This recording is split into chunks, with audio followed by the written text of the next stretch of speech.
If you're planning a trip to Italy and don't know where to start, then you've come to the right place because this is the ultimate Italy travel guide for first-timers. Through this 10-day travel vlog, you'll be taken through everything you need to know, from where to stay, what to eat, how to get around, and all the must-see places across Italy. I'll share real experiences, insider tips, and first-hand advice from my own journey so you can plan your dream Italian adventure without the stress. Let's get into it. I'm a student doing a semester abroad in Barcelona, Spain. So for me, I just took a quick flight to Rome, which has the country's largest airport and where we'll start our journey. From the airport, we took a bus towards central Rome near the bustling Rome Termini station. From here, we walked through the station itself and then made our way to our hotel, checked in, and took a short rest to recharge from our journey. At this point, it was already pretty late, so we found this nice Indian restaurant for dinner, which I highly recommend. Afterwards, we wandered nearby, took in the nice energy of the city, passing by lots of live music, restaurants, and people, before calling it a night because we had to wake up very early the next day. We woke up at 5 a.m. the next morning because we had a mission to visit the Vatican museums. We hadn't booked our tickets in advance, which sell out months before, so we knew the super long wait was just a necessary part of the journey. I got us breakfast while standing in line, and we waited a total of 6 hours until noon before finally stepping inside. Once inside the Vatican museums, even though we were exhausted from standing in line, we were awestruck. The size of this place was insane. It has roughly 20,000 displays of art, and the entire complex spans dozens of galleries made across multiple centuries.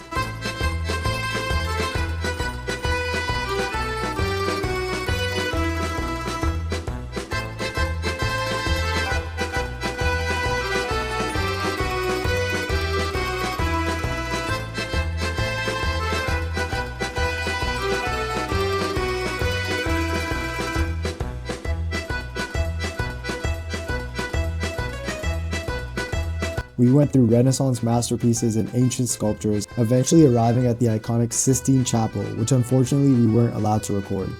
The whole thing took us 3 to 4 hours, and we were walking pretty fast, so make sure you budget your time well if you want to see everything. By the time we stepped back outside, we were starving. So after a quick online search, we found this insanely good pizza spot called Alice Pizza, which is right beside another very popular pasta place called Pasta Asciutta that you might have seen on TikTok. Later in the afternoon, we headed out to explore more of historic Rome, with our first stop being Piazza Navona. This beautiful square was built on the site of the ancient Stadium of Domitian, and its oval shape still reflects that original stadium footprint. Walking around, you'll find the beautiful fountain of the Four Rivers and the striking architecture of churches and palaces. From there, we walked to the Pantheon, which is that classic ancient temple that I'm sure you've seen somewhere before, and it's one of the most well-preserved buildings from ancient Rome. Around the Pantheon, you'll find lots of different restaurants, so we decided to stop here for dinner at this place called Matter. Finally, to finish off our evening, we made a stop at the iconic Trevi Fountain, where throwing in a coin is considered good luck. Fun fact, this fountain collects 1.5 to 1.6 million euros per year from just coins. So we threw our coins in the water and headed home.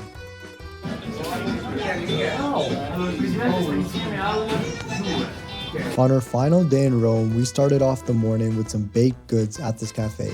The food in Italy is seriously one of the best in the world, so you have to try to make sure to eat at as many places as you can.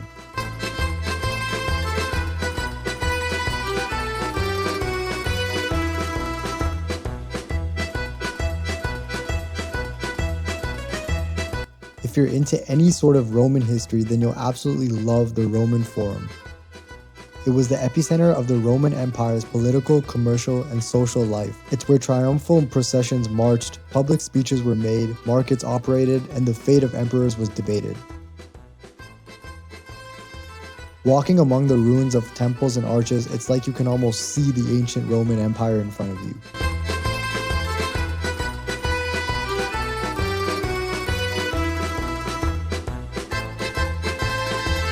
Right next to the Forum is Palatine Hill. It is considered the city's birthplace because, according to legend, Romulus founded Rome here after being nursed by a she-wolf with his brother Remus near a cave called Lupercal. Later, it became the home of emperors who built their palaces on the hill, and its ruins are now a major archaeological site and a popular tourist destination. From the Forum, we moved to the iconic Colosseum, Rome's grand amphitheater, which is located just next to the Forum.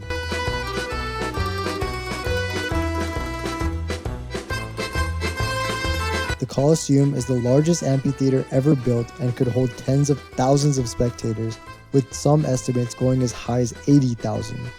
The whole time I was here, all I could think about was the Gladiator movie and how insane it must have been to sit in these stands and witness a real gladiator battle. Obviously, you can't leave Rome without trying some tiramisu, so to end the day, we took a bus to Two Sizes, which is known for having the best tiramisu in the world. Afterwards, we also stopped at Spaghetto for some amazing affordable pasta, the perfect ending to 3 unforgettable days in Rome. The next morning, it was time to head to our next destination. Before we headed to the train station, we grabbed some pastries from this incredible cafe, and of course we were still hungry, so we stopped at another spot for some sandwiches and coffee. With our stomachs full, we climbed aboard the high-speed train bound for our next stop, the city of Florence.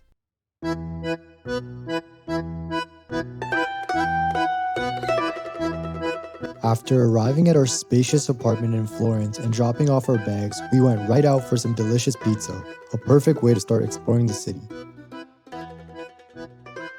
Strolling past the beautiful streets, we made our way to the iconic Cathedral of Santa Maria del Fiore, commonly known as the Duomo.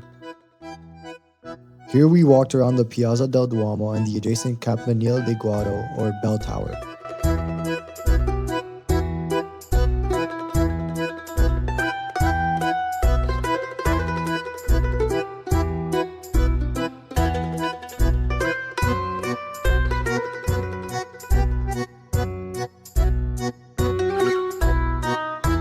We then continued on through the elegant pedestrian lanes past the Piazza della Repubblica, the lively central square with cafes and historic arcades, and onward to Piazza della Signoria.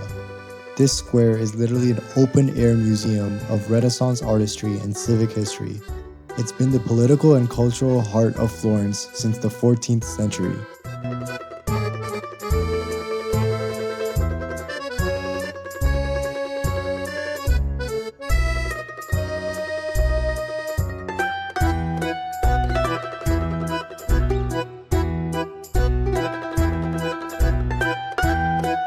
From Piazza della Signoria, we took a relaxed walk toward the river and reached the famed Ponte Vecchio, that historic bridge over the Arno River. The bridge is lined with countless jewelry shops, and sunset from here is stunning, so I recommend coming here in the evening.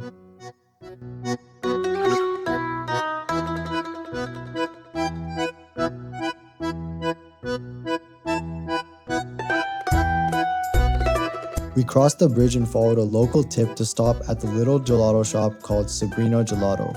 And I'm so serious when I say you have to try this because it is the best gelato I've ever had. Then, to end off the day with some dinner, we grabbed some falafel wraps from this cool vegan place and called it a night. We kicked off day 2 by heading to the vibrant Mercato Centrale. En route, we passed through the lively area of Piazza di San Lorenzo, with its interesting statue and curious meadow tree structure. At Mercato Centrale, we wandered past dozens of stalls, fresh produce, artisan foods, and lots of sweets.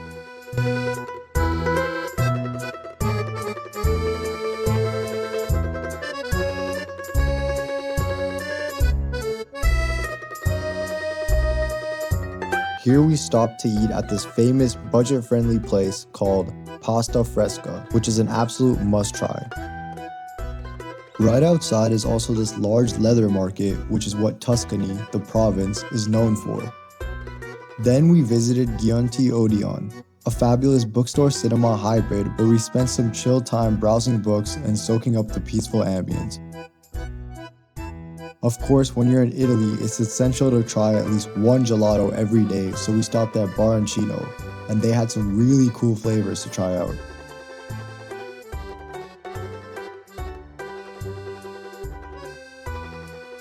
Later in the afternoon, we visited the legendary Uffizi Gallery, for which we had booked tickets just the day before. This gallery is famous for its world-renowned collection of Italian Renaissance art, which includes masterpieces by artists like Botticelli, Leonardo da Vinci, and Michelangelo.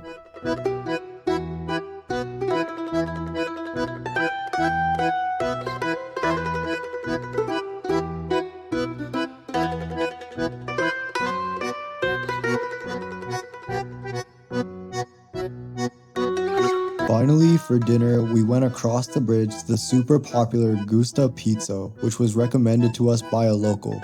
This place is always busy, so be ready to wait at least 20 minutes in line. On our third day in Florence, we took it easy and had a list of food spots we wanted to try. To start off, we headed to the local bakery just beside our apartment to get some pastries that we don't even know the name of, but were really good. We then headed to Vivolo for an affogato, which is this amazing combination of ice cream drowned in espresso. It was so cool to watch how they make it, and the spot is very popular, so be sure to check it out. Our last food stop for this morning was the famous sandwich shop Al Antico Venaio. All their ingredients are fresh, and the portions of the sandwich are also massive for a relatively cheap price. The food had satisfied us, so next we headed across the Arno River to explore the stunning Boboli Gardens. These gardens began in 1549 for Duchess Eleonora of Toledo and later expanded by other very wealthy families, and today stand as one of the first and finest examples of the Italian formal garden style. In Boboli you'll find beautiful plants, dramatic fountains like the Fountain of Neptune and the Fountain of the Ocean, wide tree-lined promenades, statues of mythological figures, and sweeping views over Florence's rooftops. We spent the majority of the day here, and it is personally one of my favorite places in the entire Italy trip just because of how peaceful it felt. As evening approached, we made our way to Piazza Michelangelo, the panoramic terrace perched above Florence offering incredible sunset views. From here you can see everything. The Arno winding through red-roofed buildings, the silhouette of the Duomo, the bridge arches, and it just looks like magic. In the morning, we had our final breakfast in Florence at La Loggia Cafeteria, which was very good, before heading to the train station for our next destination.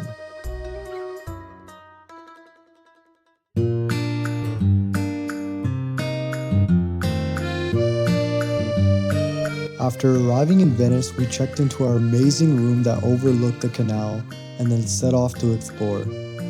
Venice is known for its narrow canals, gondolas gliding by, and historic buildings right on the water's edge. It's a truly unique city as it's built on a collection of islands in the lagoon, with no cars in the historic center, and instead, a network of canals and bridges that function as its streets. Its origins go back to the 5th to 6th century when refugees from the mainland marshes took shelter on these islands. Over centuries, Venice grew into a major maritime power.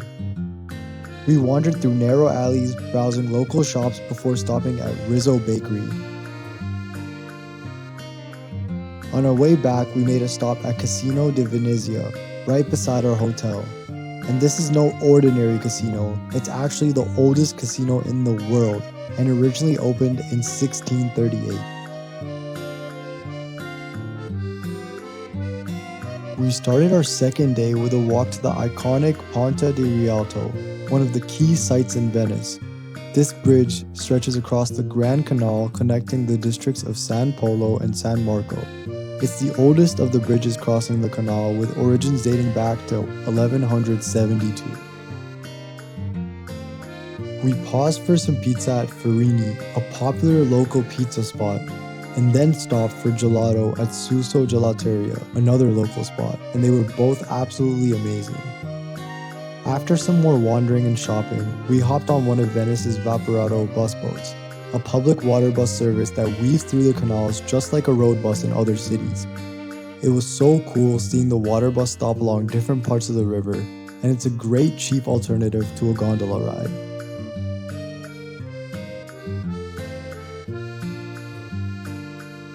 Our next big stop was Piazza San Marco, the city's main square, where we took in the soaring marble columns of the Basilica di San Marco with its gilded mosaics and onion domes.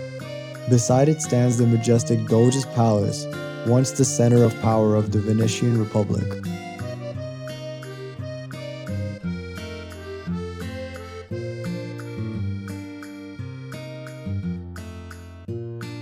Right beside the palace is the famous Bridge of Sighs, which connects interrogation rooms in the palace to a prison. This white limestone bridge is where prisoners were led through, supposedly sighing at their final view of Venice before going to jail, which is where it gets its name from.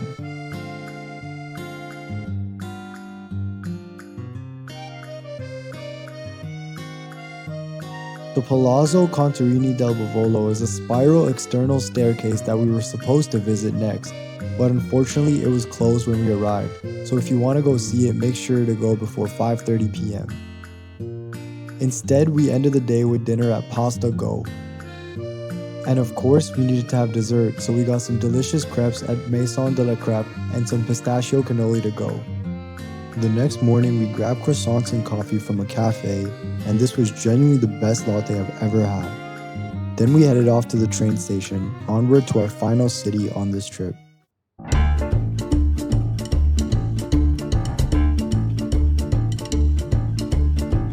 Milan is more than just another Italian city. It's Italy's richest city and one of Europe's most dynamic urban centers. Our first big stop, the renowned Duomo di Milano. Construction began in 1386 for this and wasn't fully complete until 1965, so it took nearly 6 centuries to finish. Next, we wandered into the luxury shopping area surrounding the Duomo. Just off the piazza is the famous Galleria Vittorio Emanuele II, Italy's oldest active shopping arcade, built between 1865 and 1877. Its glass-roofed arcade, elegant ironwork, mosaic floors, and high-end boutiques give you the sense you've wandered into a city temple of elegance. There's also a tradition here that says if a person spins around 3 times with a heel on the bull from Turin coat of arms, it will bring good luck. Here you'll find a store that is known for selling fried pizza.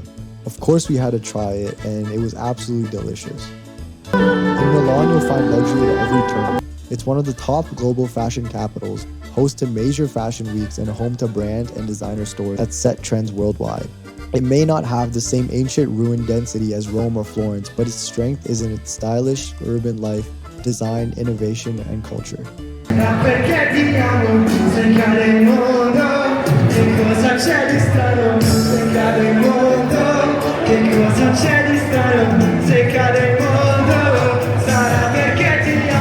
Next, we discovered this candy store that had every candy or chocolate known to mankind and so many flavors that we'd never even heard of before.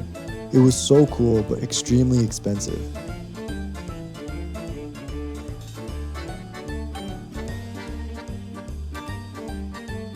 After exploring the city, we stopped by this famous Indian restaurant that also has many locations over the world because we had been eating Italian food for so long and needed a change. After this, we ended the day with some tiramisu for dessert. Overall, Milan is a very cool city to check out.